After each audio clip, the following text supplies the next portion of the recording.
podcast. We're in the Hilchis Shabbos. With right now we're doing Siman Shin Yud Gimel 3:13. We're doing it right now. We're going through with Mishna Berura to give us the general layout. Following which we're gonna, God willing, we will jump into going straight with Mechaber, meaning the Mechaber, meaning the author Yosef Cairo in the regular Shulchan Aruch, as well as the Magen Avram and the Taz on the side. And then following which we will do the Alter Rebbe on it, being that the Alter Rebbe is how we follow for the Psak in Chabad. Well, mostly how we follow. I should actually just a note about that. There is a misconception in Chabad that we exclusively follow the Alter Rebbe's rulings in Chabad.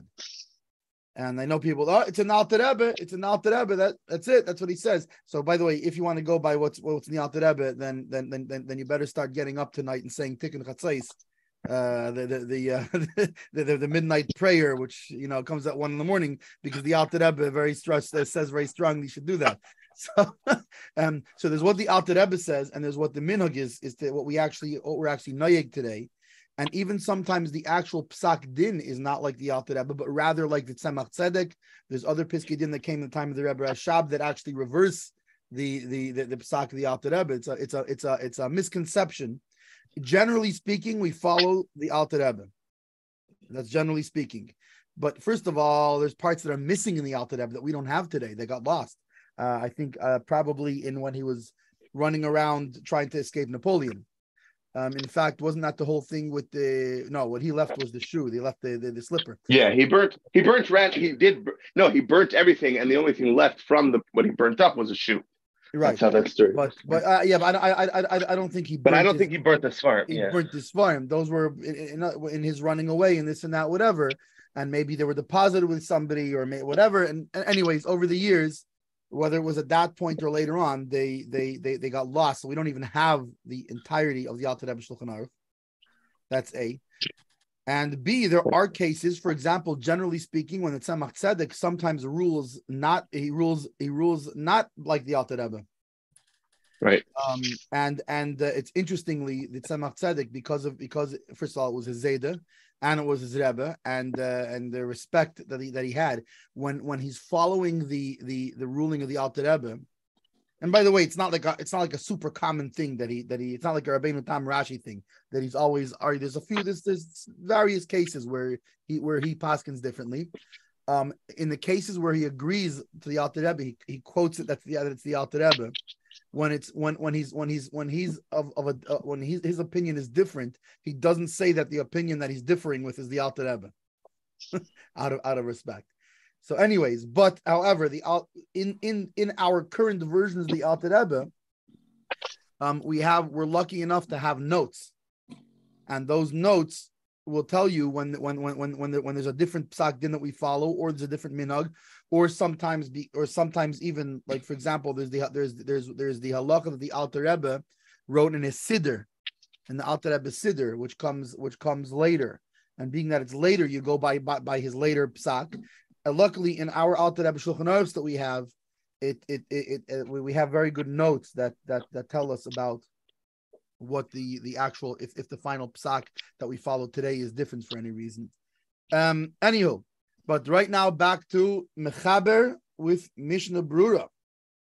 So we're holding at number 17, Mishna Berura 17, and let me just see what is it on the Dibra Masel. The title is the Im Ein Bereishay. So before we were talking about two scenarios. We're talking about there's the scenario of a window, that the window covering, so long as you've had the intention, which means you before Shabbos that it should be used for that. So that means it's not muktzah at this point. Meaning, if it's a T-shirt, obviously you don't have that problem really, because it's already something that's not muktzah.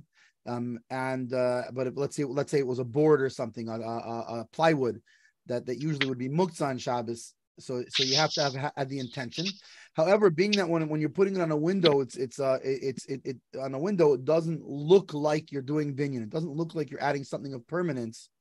Being that it's a window covering is something, at least in those times, That was regularly. I mean, think about how today, how we open and close our windows as a regular thing. Right. So right. So you have. Let's see. Yeah. So now the ein bereisha. However, if you don't have on your head, if it's sorry, that was the first thing. The second thing was, what if you have a peg? Sorry, a rod was the second thing. The second thing was a rod. So a rod, it sort of looks so you could still have in other words, once you've repaired it to look like a lock. So you've already had obviously the intention to make it into a lock, and a lock is not muksa because a lock is something usable. So you're good there. However, there's still the problem of this looks a little bit more like you could be building something of permanence than it is with the window. So therefore, you have to have the extra thing is that you did some sort of action to it to actually prepare it for being a lock, some sort of action taken to not what was it, not just to designate it, but to, what was the word we used for that? To alter it in some way. Anyways, so now according to Rabbeinu Tam in that case, that's all you have to do. According to Rashi, you have to also do something else to it, meaning it has to be made not just for a lock, but you have to make it fitting for some other keli. So that and that's all you have to do, but you don't have to tie it to anything. Now, on the other hand, when you have a carpenter's peg or a carpenter's spike, meaning it's something, it's like pieces of wood that they used back then, essentially like nails that you would either have it stuck in the concrete or in the dirt to hold something, or stuck in a hole in the wall to hold something, or whatever it was. So that looks even more like building something of permanence. So therefore, you have to do more than what you have to do to the rod. So now there's two different types of pegs. One has a top that widens, and one has a top that does not widen. So we said the top that widens, you have to have it tied to, well, either it has to be tied to something, but it could be even with a very fine string that's not even capable of supporting the weight of this item, because it's just a siman. It's just like a sign that this has another purpose. It's not meant to stay in the hole that I just put it in. So even if it's just laying on the ground and then you put it in the hole, and then when you don't need it, you take it out. But there's a string that trails from it to the wall or something like this, to the lintel or to the doorpost. So that's enough. However, now we come to a carpenter's peg, which isn't. Oh, is that one? That's a picture you took also? Yep. That's a nice one. I think that's some severing that. Please, I want that. I want it. Ira wants all the pictures. I just wanted send them to all the add pictures. Something. Speaking of locks, do you know why that they can't keep the Jews in prison? Why? Oh, no. Because they eat all the locks. Eat all the locks. It's also because they put regular locks instead of side locks. I don't get that. Side because we're learning to keep the right. side locks. Yeah, I got it. Okay, so now he comes to the im ein bereishe glustera. What if there is no? It doesn't widen at the top. There's no bulb. I think a glustera like literally means like a bulb or something. But meaning it does not have a wider top. So it even more looks like something that's used specifically for building, right? Whereas the one that has the top, you could say, oh, it looks like it's something that's possibly made for crushing, also, something like this. So if it doesn't have on its head, Mishna 17, Mishum the Kevon the Einal Negateiras Kli, because this spike does not have the laws of a vessel, right? Of something with other use. So therefore, now it has to be even more recognizable. So this is what it comes down to. It comes down to levels of recognizability. Something that in itself is more recognizable, you need to do less to it to make it recognizable. So the window is less, the rod is a little bit more, you have to do something. The peg with the top, you have to do even a little more something and have the skinny string. And now this peg that it does, because it doesn't have a wide top, so it looks even more like something that would be used for permanent building. So therefore, you have to make you have to do something that's a greater what do you call it? The hecker something that's more easily recognized. That its purpose is for locking the delay near the kibana, and it shouldn't look like it's used for something of permanence. Okay, so then we said so now Yud Ches 18. Hakesher Amitz. So in this case, it's not enough like the peg that had a wide top that you can even have a very thin string that can't support it, but rather you have to have a cord, even though it says a kesher, it calls it a knot, but it's actually referring to it's meaning the string. Amitz, it has to be a strong one. Or beloved hachi aser.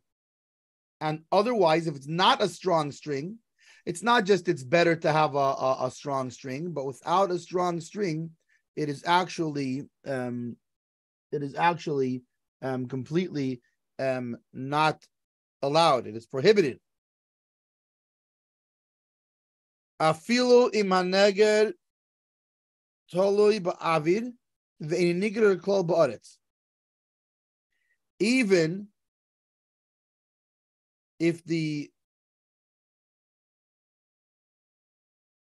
if it's hanging in the air and it's not dragging on the ground at all. Meaning seemingly it has a total hecker that says this is for this usage as a tool and not a construction material, but still it's not enough. It has to be a thicker rope. Right. Interesting. Right. So if the peg is attached to the bar of the door, right, meaning the lintel, with a short cord, such that it is suspended in the air when not in use. So it's true that there's less of an impression of baina when you're using it to lock the door than if it were a long cord that's sitting on the ground. Right? Why? Because if it's hanging in front of the door, it's just more obvious that it's used for a lock. Or if it's hanging on the ground, maybe it's for some, so maybe it's not for that, but maybe it's for some other purpose, whatever it is. But when it's hanging in the air in front of the door, in the spot where you lock it, it's like, you would think it seems very obvious. Nevertheless, a short, weak cord is not enough to remove the presence of baina. But rather, it dafke has to be a strong cord, because we said before, by the peg that has a wide top, it could be even a thin string and even on the ground. So you would think that in this case, if it's a strong cord, if it's not on the ground, if it's not a strong cord, that you would think that it has to be either a strong cord or it can be hanging in the air is fine. No, it has to be a strong cord. And actually, even if it's on the ground, it's still fine. But it has to be a strong cord. Question. Where did you get that it's talking about a strong cord and not a strong knot? It said before, like this is talking about a stronger because the whole point of it of the strong, because if you look when he said before by the weak one, he's talking about that it can't support its weight. He's talking about a thin string that can't support its weight. That was the string. There's that, and don't tell anybody. But it's also that the English Mishna Berura translates it as a cord. Oh, you have it, English Mishna Berura? Yeah. I have a French one too, but I haven't figured out how to use that one yet. I didn't realize you had an English one. Yeah. Because I'm looking at a different English translation, Mishna Berura, and they just write strong knot for this. Yeah. Okay. Either way, in other words, but I don't think a strong knot is worth anything without a strong cord. So maybe it has to be a strong knot too. But in general, I could see it. I could see it going either way. You could have something that's a light string, that's a thin string, that without a knot, it's not gonna hold. Yeah. Kind of like, for example, I have a good example. No, I'll tell you why he's seeing it this floss. way. Hold on. Just first my example. Tooth floss, right? It's very thin. If you don't have a good knot, it's not going to hold anything. It'll slip right out. But the fact is, if you do have a good knot, floss has like a 400-pound tensile strength. It's very strong. Versus on the other side, you ever see those westerns where the guy rocks up with his horse? They don't tie a knot to the thing. He just kind of throws the rope and it wraps around. He doesn't have to tie a thick knot because just the weight of the thickness of this rope, just it wrapping around twice, that's enough that if you pull, it's not going anywhere. It's not moving. So I get that. I see how it can go that way. However, the reason I think that it means cord, straight, or why they're leaning it to mean cord, is because we're talking as opposed to what? We're talking about this as opposed to chevel dak. There you have to have a chevel dak. Here a chevel dak isn't enough. Rather, you need a kesher amitz. So what do you mean? We're talking about this. Are we talking about the string? Or so there, because the chevel dak was talking, and here we're talking as opposed to chevel dak, as opposed to a thin string. So here it's talking about a thick string. Anyway, and I think both meanings are the same because if you had a strong knot with a string that's going to break, what do you accomplish?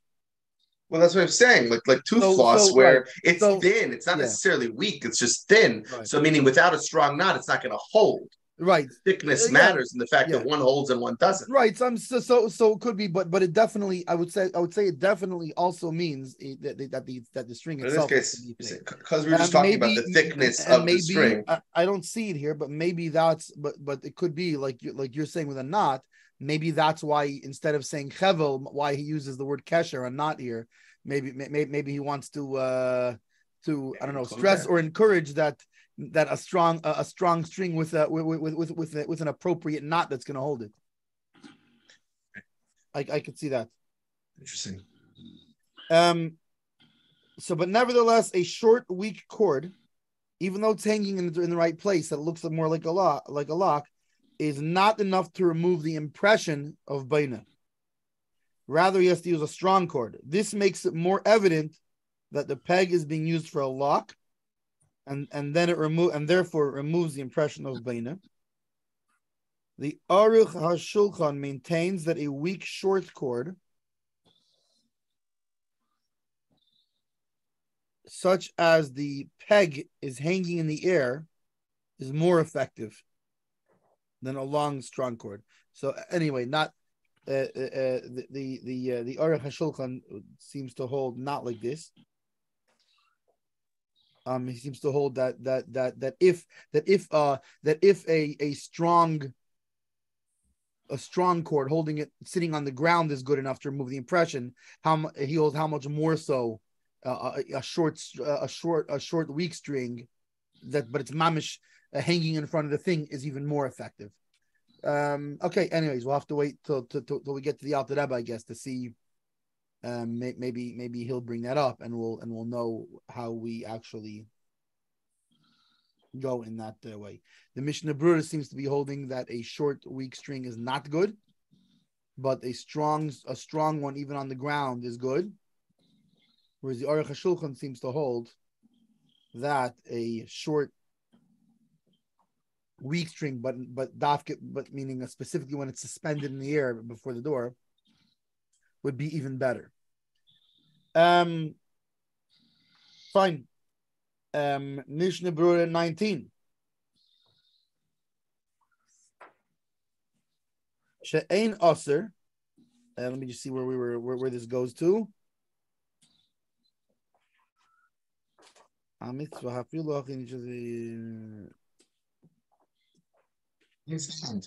So the last thing we said is once it's tied, in either of these cases, once it's tied, right?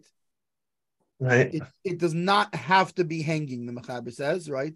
By the way, even according to Aruch HaShulchan, I mean, I haven't read the actual Aruch HaShulchan on this, but it would but just from the note, it would imply, it seems like the Aruch HaShulchan is also holding like this, is that it doesn't have to be hanging, just that the Aruch HaShulchan holds that if it's hanging, then it doesn't even it's not even required to be thick. So Aruch HaShulchan holds either or.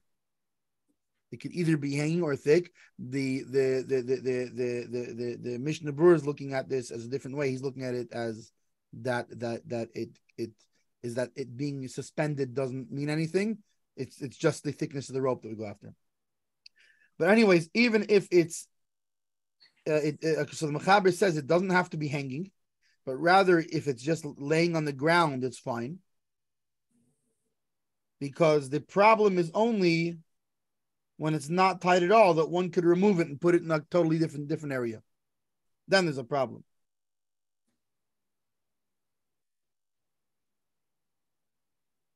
Right? Meaning if you remove it and then put it on a shelf somewhere else, then it's no good. So that it's not forbidden, etc. Meaning besides for when it's not tied at all. He's going all the way to the above when he's talking about if it's a thin string. And on this he's finishing and writing that it's only forbidden when he like removes it, meaning he disconnects it. Meaning when it's not tight at all. And when he takes it out of the place of the hole, that he's using this hole to close the door, he puts it in a corner, meaning he puts it somewhere else. That's not sitting by the door. Then it doesn't look like it's in other words, you have not created an adequate recognition that this is a lock. And then when you're sticking it in and out, it doesn't. Somebody who's walking by and sees you putting it in or taking it out, he could think that you're doing a baina. He has the impression of baina, and it's a problem.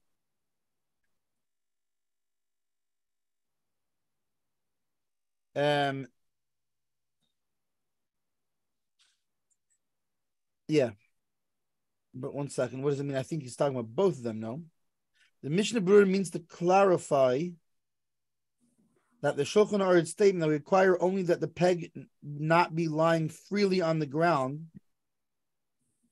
Oh, he says it goes on the first case and not on the second case. Meaning that the Shulchan Aruch says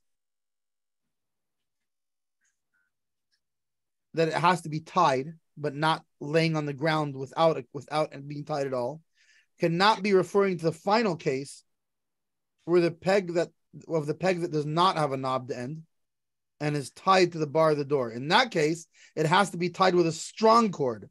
And if it's tied with a weak cord, it's forbidden. Oh, so obviously it can't be talking about. So why would he be telling you on that case that it can't just be lying on the ground? We already know it has to be tied with a strong cord. And if it's tied with a weak cord, it's forbidden, even if it's not lying freely on the ground. Which is funny because I wonder how the Aruch HaShulchan in that case would translate this. Shulchan Aruch must be referring to the earlier case where the peg is knobbed, or the peg is not knobbed but it's tied to the door itself. Like you said before, that's also good enough, right? If it's actually tied to the door. In either case, the Shulchan Aruch rules that a weak cord is sufficient. Shulchan Aruch now adds that even a weak long cord is acceptable. We only require that it be tied in some fashion rather than laying on the ground.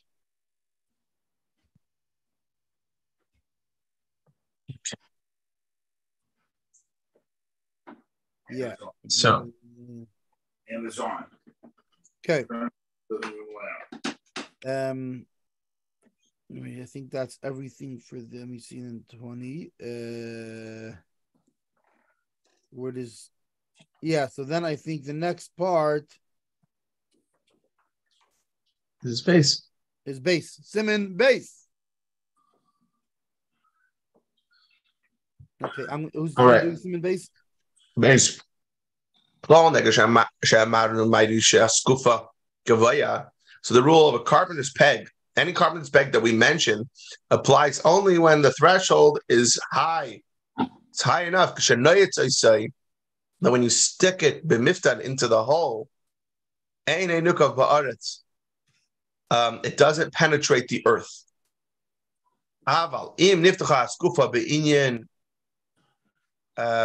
But if the threshold has been open,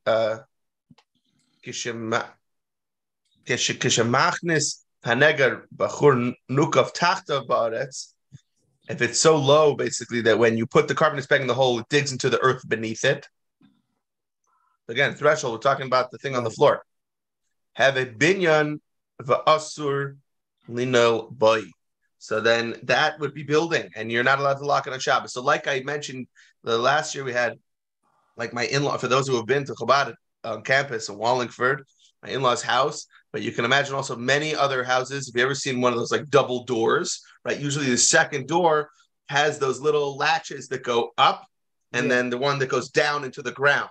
So what we're saying is if the one in the ground has, there's a hole dug there already, pre-dug, and when you put the latch down, it only, goes so far, and it doesn't push into the dirt beneath it any more than was already pre-dug, then it's fine. But if every time you drop that latch or you push it down, it digs into the dirt, that's a problem, because that digging makes it like this is a form of binyan. And very nice picture and hat, Ira, must say. When you say it's a form of what? Binyan? Binyan, construction. Building. Construction, which is not allowed on Shabbos. Yeah, construction. Binyan. Wow. Binyan adayad, sheyavana beis hamikdash. Right, that's the thing with binyan. That's how you know that a binyan, if it's going to be a binyan, it has to be a binyan adayad. It has to be a permanent structure. Just by pushing it down to lock the door on Shabbos. Wow. Who locks the doors on Shabbos? What? It's not the first. By the way, Yehuda Leib, it's also in most shuls, right? A lot of shuls, not most shuls, but a lot of shuls that were built in the modern timey days, right? In the modern era, they also have the double doors, and then they have those on the inside edge of the door, they have like those latches that catch the top and the catch the top and the bottom. Same, yeah. And by the way, I'd like to personally thank Leib Markel for giving me. Oh, really? Wow. This cap. It was Welton, a pleasant surprise with a whole yarmulke or yachi yarmulke that he gave me as a gift, and the pen. Thank you, Leib Markel. All right, Yeshikach Leib Markel. Shout out to Leib. This episode of the podcast is sponsored by Leib Markel. And this chusa refuah shalema for Yosef Yitzchak ben Simchasia and Baruch Mendel ben Bela. Anybody who wants to sponsor this show, click on the big donation link that's on your screens now. Yeah, that's right. Wait, here. Oh man! Click here. Go to this. Up our editing team forgot to put the link in. What are you going to do? I'll jump on that. By the way, a public service notice is that if you remember the Canadian wildfire things that were in New York a while ago, they're in Pittsburgh today. You can actually smell it outside. Therefore, I am going to play it on the safe side, and I will not be involved in any strenuous outdoor activity today.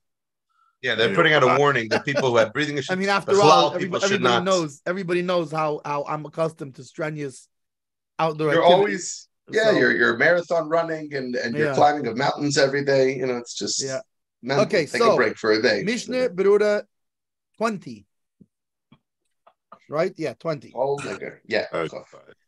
Kol neger, any peg, right? Any carpenter's peg. Hainu afilu yesh bereishe glustra v'hu kosher. Ein veir halacha. That even if meaning not just we're not just talking about our last case of the peg that is not wide, but even the kind of peg that has a wider top we're talking about. See Be'er Halacha. Let me just look at the Be'er Halacha. The comments of Mishna Berura follow Beis Yosef. According to the Be'er Hagara, who asserts that according to Rashi and the Tur, there is no difference between a peg that happens to have a knobbed end and a peg whose knob was purposely fashioned. What do you call a woman with one leg? Eileen, I think it was, right? That's an old joke. Or peg. Oh, peg. Good. Peg is a good See one. that? Well, what is it? Okay, there we go. Or Eileen, they're sisters. No, but the peg it works with this. That's why I said it. Yeah, no, now I got it.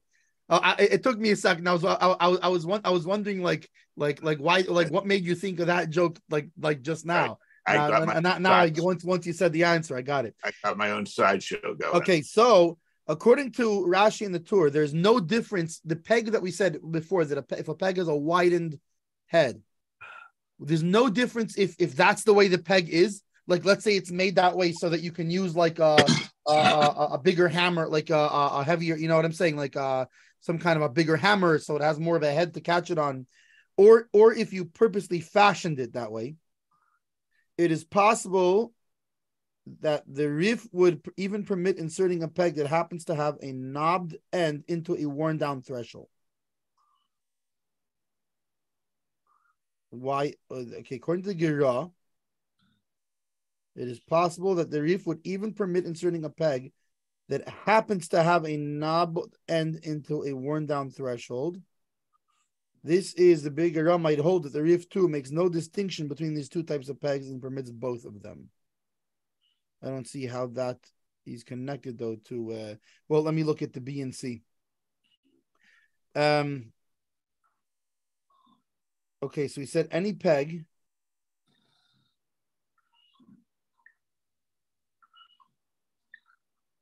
Okay, so first of all, apparently, a goes to where? Goes to the actual mechaber. I think goes to the mechaber. That apparently this is because a hole in the ground is typically created for the sake of an enduring improvement to a structure, rather for something that will be added and removed to a regular basis. So meaning a hole in the ground, I guess in those days, was not necessarily the usual way of making a lock, which is one of the reasons that you have to make such a why the peg in the ground, as opposed to like we said with the rod before, we didn't require such a thing. So part of it is not just the peg itself; it's the nature of the hole in the ground. That a hole in the ground is usually is more commonly associated with a permanent addition. Seemingly, creating a hole in the ground should pose a more serious problem of the impression of baina. It should, so not only is it an impression of baina, but it should be forbidden as a tolda, as like how do you call it tolda? Like it's like an extension. There's, in other words, there's the main malachis, there's the main labors like building, and then there's certain things that are so similar that they're an extension of that malacha. But remember that a tolda is also a Torah prohibition.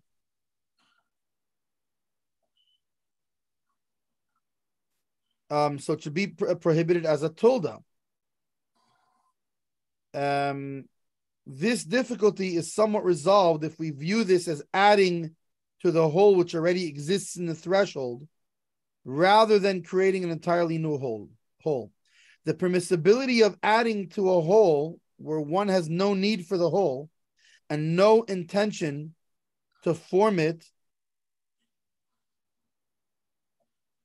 So this is the subject of a major dispute. Our difficulty remains, however, according to the stringent view on that issue, anyway, so that's just, he's talking about that the hole in the ground, it would seem could be is itself not so simple of an issue. Okay, so he said that even if it has a knobbed end and it is tied to the door, we're still talking about that. If the hole it gets too low, it's a problem.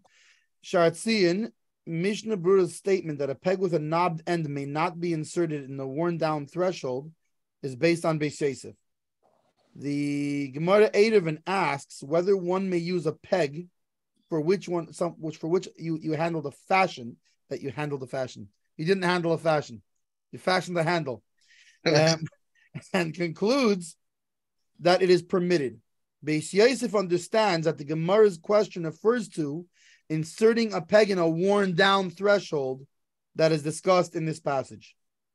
So he explains there that there's a difference between a peg that happens to have a knobbed end, which may not be used, and a peg for which a handle was purposely fashioned, which may be used. right? Like we saw with the with also with the rod, right? What we saw with the rod, that it can't just be something that happens to have something. You have to do something to it, right? You have to have fashioned something of it. So here the same thing is the Beis Yosef holds that there is that when we say it has a knobbed end, that there is a difference. Now in the above case, we didn't mention any difference, but here where there's a worn down hole, the Beis Yosef would understand it as the peg that in a being that the worn down hole is more of a problem. So the peg that happens to have a widened end you cannot use, but one that you purposely fashioned the end, right? And not only that, why would you fashion the end? Because you don't want the whole peg to fall into the hole.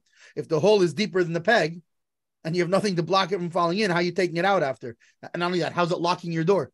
So you stick the peg in there, it falls in. What do you do? So the Mishnah Berura's assertion here that even a peg that is tied may not be used with the worn down threshold also comes from Beis Yosef. Since, like mentioned above, he states that the Gemara's question as to forming a handle would permit the use of a peg refers to where the threshold is worn down, which is the prior discussion in that Gemara. And the Gemara states explicitly that in that case where there's no handle, even if the peg is not removed when not in use, but rather is tied to the door, it's still forbidden. So in the case where the hole is deep, it's not going to make a difference. Even the tying is not going to make a difference.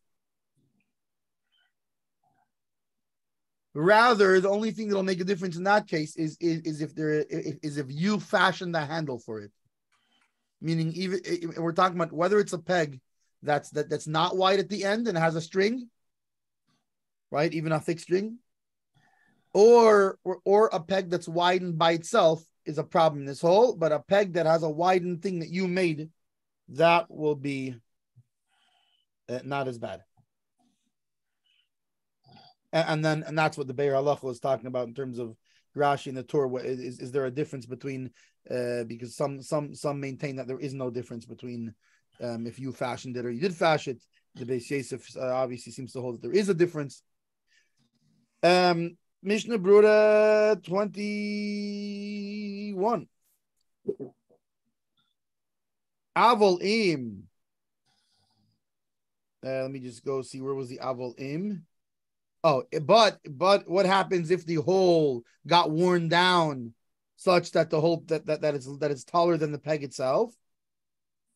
The im also la bisiad. If he made a handle for it, who can make glustra similar to the widening or the bulb on the, that we were talking about before. And similar to the I guess a pestle, right? Right, or dowel or whatever it's called. Yeah, I have to look it up. I'm pretty sure the T is silent. I think it's a pestle. Oh yeah, it's pestle. We looked it up last time. Oh, we did good. It's pestle. Now you know why my English is so bad. Even when we look it up, I still can't remember. What's a pestle? A pestle. It's like it's the thing that you crush spices in a mortar, right? There's a mortar. Oh yeah. I know. Right? I know. By the way, a mortar. I think that's why the military implement called a mortar.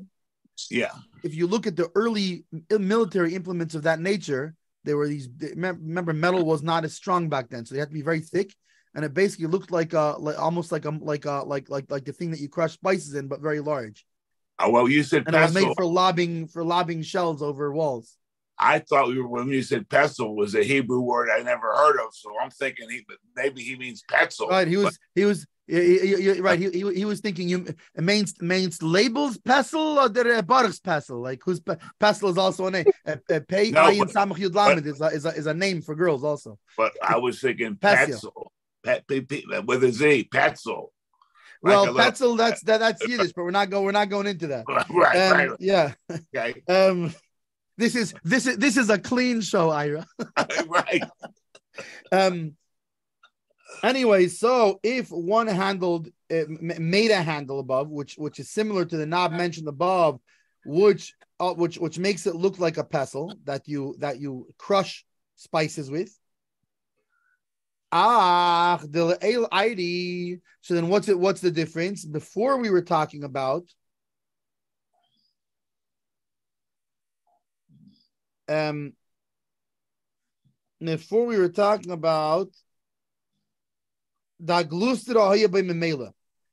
the knob it happened to already, meaning it was there automatically, which meaning it was already there. It happens to be there, not that you made it. And here we're talking about that you made it yourself with your hands, meaning you actually purposely fashioned it that way. Muchach de klihu, that it's obvious that it's a vessel, and it no longer resembles building. Why? The ain't derech l'shakei hakli b'vinyan levakli sham. That it's not the usual thing to take a usable vessel, right? To take a tool and to sink it into the ground and leave it there. It's not usual to use that in that way for building. Rather, if it's a vessel, if you're putting it there, you're going to take it back later because you're going to need it. And since he did an action, to make it into a vessel, right? Meaning you fashioned it into a lock. Shari, it's permitted. Oh, interesting. Vafilu ain't kosher. So this is he's giving us new information on the last seif. The last seif, when we were talking about the carpenter's peg with a bulbous head, is specifically only talking about when it happened to be that way. It was already like that, not that you fashioned it into that. Because if you fashion it into it, then it's the same like the lock that you fashioned. It's a lock. In other words, it's not a peg anymore. It's a lock, and a lock is mutter. A lock is no problem.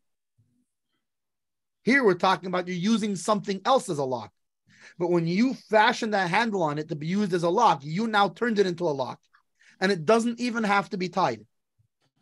So the last sif that we were talking about, the one that has to be tied, is talking about you're using an existing carpenter's peg that has a wide head and therefore more so resembles. However, when you did it yourself, you do not even have to tie it. Kain Kasa Beisesif, this is what the Beisesif writes, Vehevi Iraya Mirif, and he brings a proof from the Rif. The Hagirah Kasa Biviyure, and the Girah writes in his explanation, Das Rashi Vatur, that according to the Rashi and Tur, Loi Matzinu Heter. So you can't tie anything on Shabbos, right? Well, this is all talking about you tied it there before Shabbos. Well, this is where my product comes in. It's called Shabbos tie. These are Shabbos shoelaces. Okay, this is my company, and these are the instructions, and I'll be glad to give a free pair away to the two rabbis. By the way, as Kenai Nahara, our two rabbis are very careful about having the maximum joy of Shabbos. And therefore tying shoelaces is not necessarily the two rabbis' favorite, at least for me. I can tell it's not a mistake that I tend to wear loafers more so than Oxfords. Yeah. Well, you won't have to. Most of mine are slip-ons. Do you have them in black? Yes, sir. I have them black, white. Now pink, we're talking. Black, white, pink. See, Mendel can finally wear Oxfords again on Shabbos. Hot lime. I got the hot colors. The hot lime will keep for special occasions, but so remind me, and we'll talk about this product off the air because we don't have time now. Absolutely. By the way, those are very, very good. You can put your shoes in them. And anyone that's watching this, by the way, if they want to and they want to make a purchase, they can get in touch with me on Facebook or call me on my cell. 412-600-9559. Again, 412-600-9559, and 10% of the proceeds will go to this broadcast. See that? Now we're talking. Yeah, that's an executive producer. Hey, it's about time you got us some advertisers. 10%. You are the executive producer after all. Will go to this broadcast. Period. Fantastic. Thank you. Awesome. So now back. How do they say it? Like Johnny Carson? What did he say when you come back from the commercial? We're back. And we're back. Okay, so we're talking about, so if you fashioned it yourself, right, according to the Rif anyways, it would seem that it's not a problem. The Berura writes, though, that according to Rashi and the Tur, right, the Berura being the Vilna Gaon, by the way, that according to Rashi and the Tur, we find there is no heter by nikmaz. Nikmaz means by worn down, which is what we're talking about in this seif now, right? What happens if the hole got worn down? So the Bes Yosef holds that if you made it into a handle, you fashioned it into a handle, then the worn down hole is not a problem. If you did not fashion a handle, meaning either it has a bulb, that's how this particular carpenter spike is, or alternatively, if it doesn't have any widening at the top, even if it's tied, even if it's not tied, it's no good in this hole that's deeper than the peg. However, if it's a peg that you fashion into a handle, then it's a lock, and it doesn't even need to be tied. And even in this hole, it's fine. However, according to Rashi and the Tur, they don't hold that there's a distinction here. What's nikmaz? He says the hainu nifchasa aspuka. What nikmaz meaning, like we're talking about here, that the hole got deeper. Afilu al yidei asiyas beis yad, even if you fashion a handle, it is still not good enough.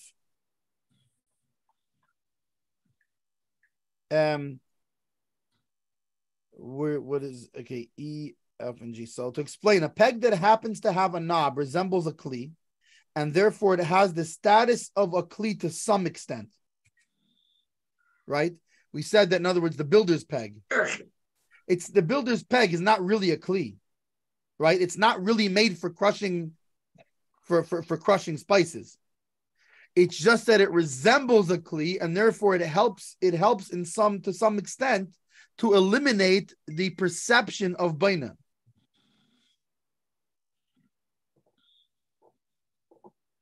But this status is not sufficiently established to allow inserting it into a hole if it actually penetrates the ground and forms a new hole.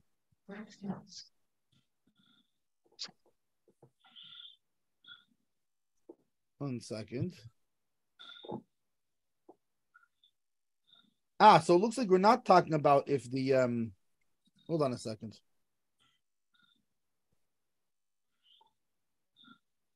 We're not talking about the hole has been worn down. We're talking about something different here.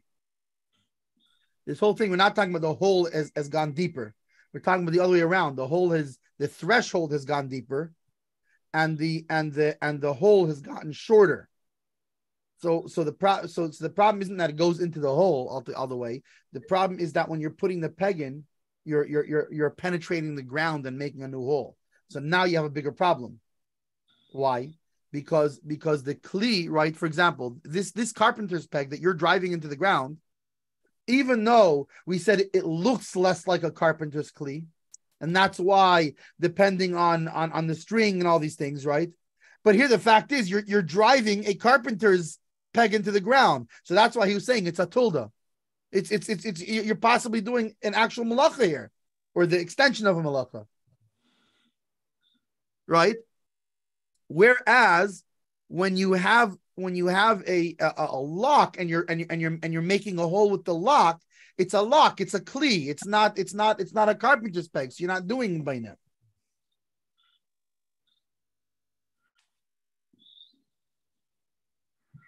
Yeah, so that's what he's talking about. So this status that the peg that happens to look like a vessel, but it's not like a pestle, right? But it's not really one. It's not enough of a status to allow inserting it into a hole if it actually penetrates the ground and forms a new hole. If, however, one purposely fashioned the knob, then it is abundantly clear that the peg is an independent kli that will not be left in the place, and it may therefore be used even if it penetrates the ground, meaning even if it's bigger than the hole and you end up going into the ground a little bit. The Rif, the Beis Yosef, who brings proof, we said that the Beis Yosef uses proof from the Rif.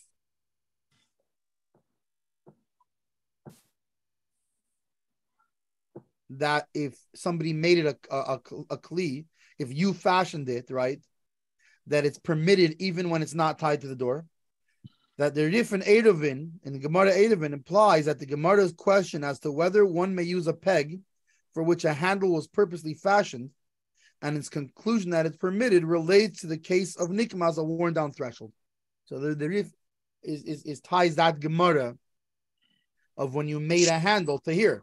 So that's the proof the Beis Yosef uses, that the Rif holds that by nikmas, right, by where the threshold has worn down, and now the hole is not so deep, that the Rif holds that it's that if you fashion the handle, it's okay. Being that the Rif takes the Gemara that's talking about fashioning a handle and says that it's talking about by this case of nikmas. When I put nikmas into Google Translate, by the way, it has it as bend. I don't know. I guess we're talking though that in this case we're talking that it scrapes out. That's modern Hebrew. Yeah, yeah. So modern Hebrew, but I'm just saying, or it could mean bend. But are we talking about the head, the pestle or whatever the thing bends, or no? We're talking about the threshold, the floor, right? The floor under whether the floor is like by us we have a threshold, which is a piece, but a threshold really just means the space under the door, meaning that's a place that people use often, right? From people walking through the door and stuff, it's sunk. It's the bottom plate of the door. It's the floor, the floor under the door. So since the floor has gone down, automatically what happens to the hole? It becomes more shallow. Because when the hole was originally made, it was made to a floor that was this high. Now the floor has dropped this high, so the hole automatically dropped as much. So now the peg that originally was the right size to go in, right, that you had going in, is now going to penetrate through the floor because the floor is a little bit lower. What does that have to do? So meaning it's gonna dig out a little bit more from the bottom of that hole.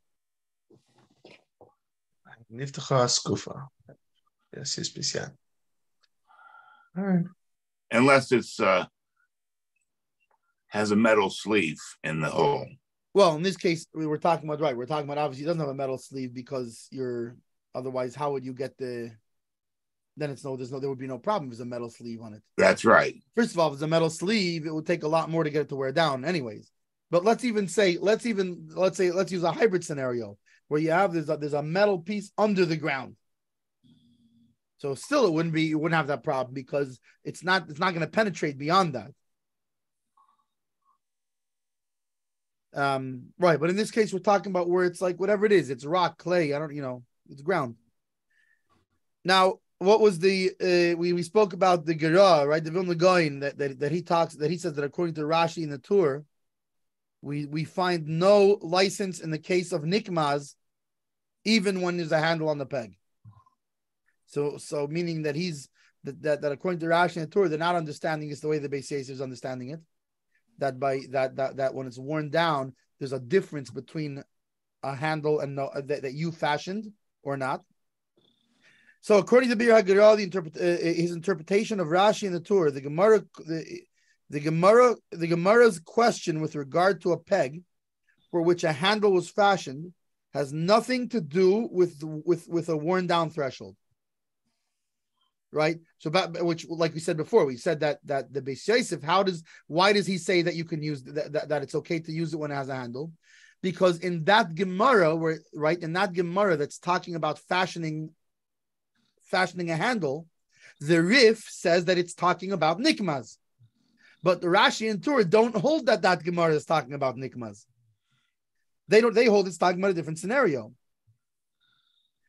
So since they hold that Gemara has nothing to do with the worn down threshold, so according to Rashi and the Torah, there's no source for the fact that fashioning a handle makes it permissible in the case of worn down. Right? No peg may be, so according to them, no peg may be used to that. Rather, they hold that Gemara refers to a peg which is inserted into an already made hole but is not tied. So according to the Rashi Torah, it's talking about whether it's tied or not. And that's the issue.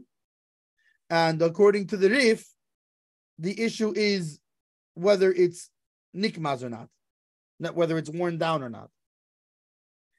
The Gemara concludes that it is permitted. So, and according to Rashi and the Torah, it doesn't make a difference if it happens to have a knob or it's purposely fashioned.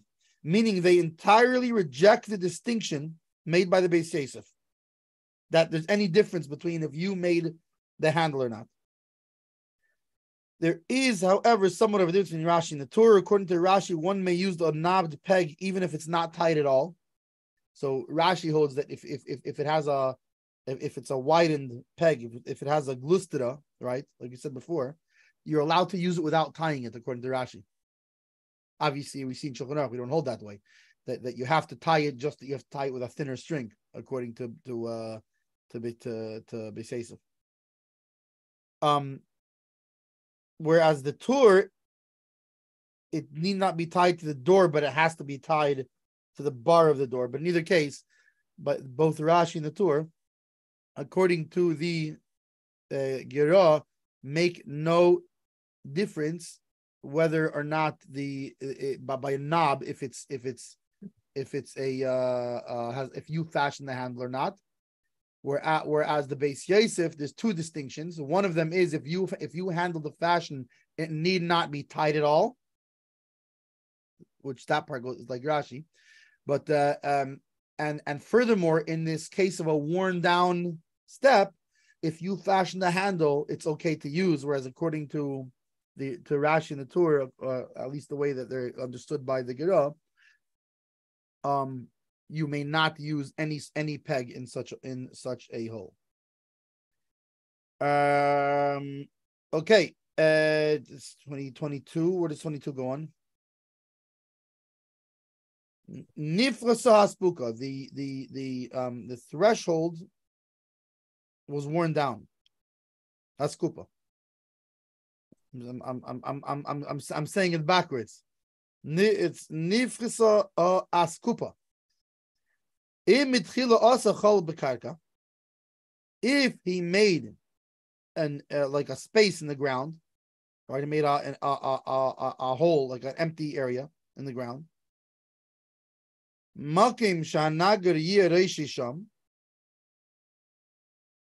That's going to be a place where the head of the peg does not add, right? Meaning if the hole is made such that you already see, you measure the peg and you make your hole so that the peg will that the hole is deeper than the peg.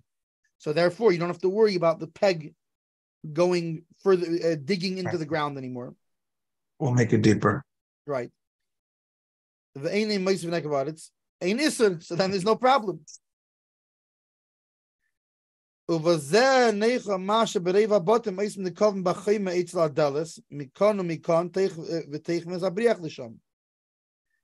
and based on this, we can understand the practice, what they do in most of the houses, that they make holes in the walls on each side by the door, meaning in the doorposts. In the doorposts, or back then they didn't necessarily have doorposts the same like we do. It could just be there's the wall and then there's a door in there. But whatever. No, but what about like a deadbolt, or like how our doors work? It goes into the wall. Yeah, exactly. So even now we have that.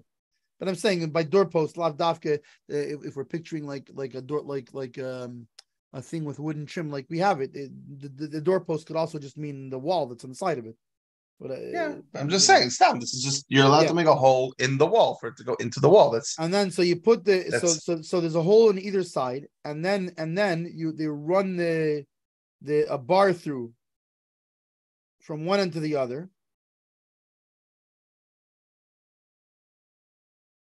We don't say that it's like building. The mali shenichnas b'chayma ilamat ba'aretz, because what's the difference if I put it in the walls or in the ground, right? And so we just said is this whole problem that we're talking in this seif is if your hole is shorter than your peg, and now you're going to dig in the ground. If you made sure that the hole is deeper, you don't have a problem. And similarly, by this bar that goes from end to end, you also have no problem. El mishum shenasa loy shenasa mitchila l'chol nikav b'chayma. El mishum shenasa mitchila l'kach nikav b'chayma ein kain al kain enisur. Because you already have the hole, your holes in the wall are already there before Shabbos. Therefore, there is no prohibition. And furthermore, it seems the kevon sha'is tabas shel barzel be'emtza abriach. Right. Furthermore, it seems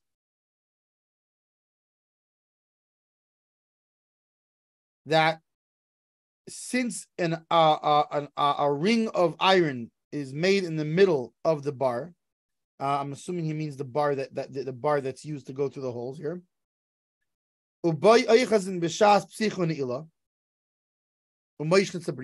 So, like, if you can imagine, right? Like, well, I remember we actually had a bar like this.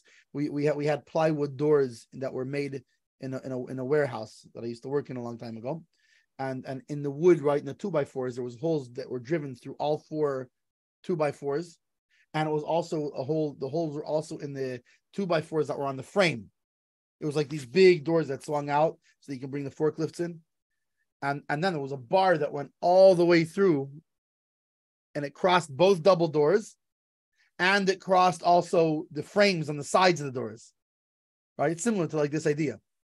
Now, in that case, they bent the end of the handle of the bar on one end, so that's how you could use that to like slap it out. In this case, I guess Pete was more. That was just whatever. That was what the that was what the worker mans did that happened to make this one. But back then, where this is more common practice, it would seem they would have like almost like a handle, like that you could use to, rather than grabbing the pull itself, there's a handle, and then you just slap it by the handle that's on it, and then you pull it out of that hole, then you pull it out of that hole, and then you can carry it with the handle and lean it against the wall, whatever you wanted to do. So since there is an iron handle in the middle of it, and you hold on to that when you are when you pull the thing with that, so that's the same thing as having fashioned a handle, the mutter, which is permitted. Afilu b'einei kosher, even if it's not tied. Afilu b'nivchaso haspuka, even if the threshold is worn down, which this is the source of this is the Taz. Taz l'sharachayim. V'nira da afilu l'das ha'gerah shemachmir le'el b'osalei beis yad l'das ha'shvatur, and it would seem that even according to the gerah, who is stringent right? With regard to, remember that he holds like Rashi in the Tur that a handle that if it has a handle or no handle, meaning if you shape the handle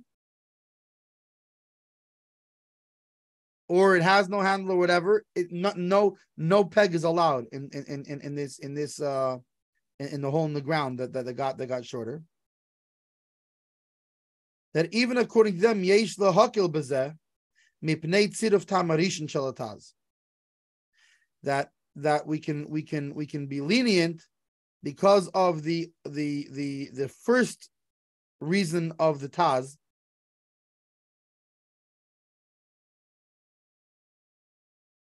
Meaning now he's talking about the bar inserted into the wall. So he's saying that according to the Beis Yosef, so for sure you can say if the peg in the ground and we set a handle that's formed yourself, that you formed, there's no problem, right? So for sure, but he says even according to the Gerah,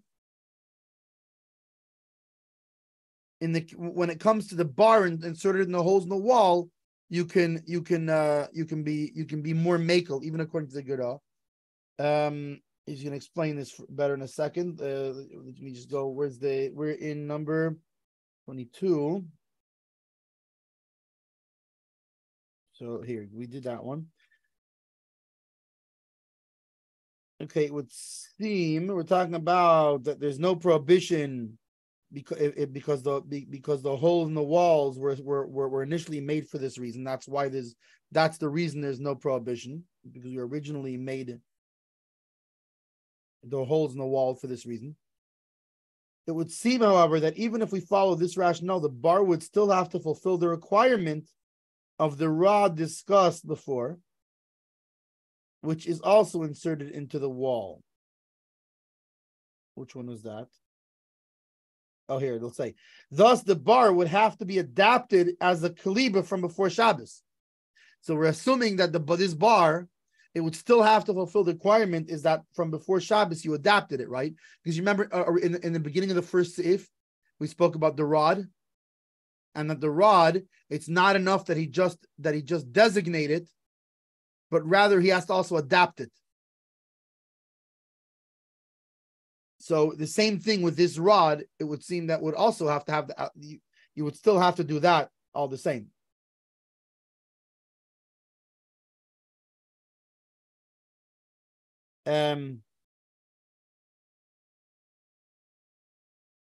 Either as an independent kli, right? Meaning either as, like according to Rashi, that you have to make it into according to Rashi, you would have to make it into a different vessel, not besides for just a lock. And according to Rabbi Tam, you would have to make it into, as long as you designate this bar that's going into the doors, as long as it's been designated for as a lock, it's fine. According to Rashi, you would need an additional use, like you're also making it to be for olives or something like that, right? Like to knock olives off the tree. So the Taz offers two reasons for permitting inserting the bar into the holes in the wall. One, the first reason, this is important to understand in order to understand why the Mishnah Berura is holding that according to the Gerah, the bar in the wall would be lenient as opposed to the peg in the ground. So the first reason is that the bar, unlike a peg in a worn down threshold, does not create a new hole when it's inserted. And two, it's fastened with a ring, which is the equivalent to a handle. So just as a peg with a handle may be inserted into a worn down threshold, even though it does create a new hole, so for sure you can insert it into a wall where it does not create a new hole. Right? So the Mishnah Berura now in terms of the Gerah, now understanding that Gerah, right? The Vilna Gaon, but wait a second, the Vilna Gaon holds there's no difference if it has a handle on it or not. But we still have the first reason that the Taz brings, which is that the bar is not creating a new hole. That the whole time you have a problem is when you put the peg in the ground, you're creating a new hole. In this case, where it's going to the wall, I guess it goes into like a cholol, into like a space in the wall. So therefore, you're not digging out any extra. The Mishna Berura taught that the Vilna Gaon maintains that according to Rashi in the Torah, one may not insert a peg into a hole in the worn-down threshold, even if a handle was fashioned for the peg. Thus, the second rationale utilized by the Taz, which this will help us understand the Taz when we get there, to permit inserting the bar in the wall in a fashion according to those Rishonim, meaning that because it has a handle. So that rationale he doesn't hold by. But we can still use the first one. Mishnah Berura asserts that nonetheless there's sufficient basis to permit inserting the bar in the wall, even according to the Vilna Gaon. Why? Since one, the Vilna Gaon concedes that other Rishonim, such as the Rif, do permit inserting a peg in a handle. In other words, the Vilna Gaon brings this way of understanding the Rashi and the Torah, and maybe even leans towards it, but he still holds that, like the Rif and other Rishonim, there's a valid position there, even if he doesn't hold by that position, even if he doesn't paskin by it. And two, the first rationale of the Taz, that the bar does not create new holes in the wall, still stands. So you still have that rationale, is that a bar is less stringent than a peg. It is important to note that the Taz refers to a bar that is placed into a previously made hole to lock the door and removed from the wall when one opens the door. Contemporary sliding bolts, which are slid into a hole in the wall or bracket attached to it, are certainly permitted according to all views, since they are attached to the door. In other words, all of this that we're talking about here doesn't refer to our locks, right? So, like, let's go back to the Chabad house peg, right? The double door with the pegs up and down. It's similar to this, only it's not similar because that's actually a hard, what do you call it? Like hardwired. It's permanently connected to the door. Where here, our whole issue is, what if you're using something that comes out and goes back in? And thus they bear no resemblance to Baina at all. One may use an L-shaped screw that is inserted into the door frame or the lintel to lock the door, since it was made to be used in this fashion, as long as a new hole is not certain to be formed, meaning as long as it's not a psik reisha. And Aruch Shabbos says there's a dispute whether you can remove and replace a spring-loaded toilet roll holder on Shabbos. Rabbi Yosef Shalom Elyashiv forbids it. You're not allowed to, the spring-loaded toilet holders? According to Rabbi Elyashiv, you're not allowed to move it. And Aruch Shabbos explains his view by way of distinction between the bar discussed here, which is intermittently attached to the building when the door is barred and removed when one wishes to open the door, and the spring-loaded holder, which is essentially part of the building. And you remove it for a short time necessary to place the roll, and then you quickly put it back in place. Shmir Shabbos Kehilchasa, which that's Shlimzan Arbach. Yeah, and Rabbi Karelitz, they permit removing and replacing a holder since it's meant to come out. It's made to come out on a fairly regular basis. Anyways, and we're up to if three. And just quickly, as far as, don't think that just because there are those that permit it that you're allowed to do it. Ask your local Rav, are you allowed to remove the spring-loaded? First of all, we don't. By me, it's a problem anyway because our toilet paper is essentially muktzah in a way because we don't. It's not cut. We have no use for it really, unless you use the whole roll. I guess then it's not muktzah. But why would you need to replace a roll of toilet paper when you can't use toilet paper? But in either case, that spring-loaded thing, according to Rabbi Elyashiv, is part of the building. You're removing it, and now you're adding to the building. According to Arbach and Karelitz, it's not. It's made to cut. It's just like a window, like we said before. It's made to come in and out. Anyways, are you allowed to remove it? First of all, we don't really use toilet paper. On Yom Tov, we use a tissue and Zaygebenched, and we will see. Now we're on to the next shir, which is both the prior shir and the coming up shir. Are in the honor of the merit of Refuah Shleimer for Yitzchak ben Simchasya and Baruch Mendel ben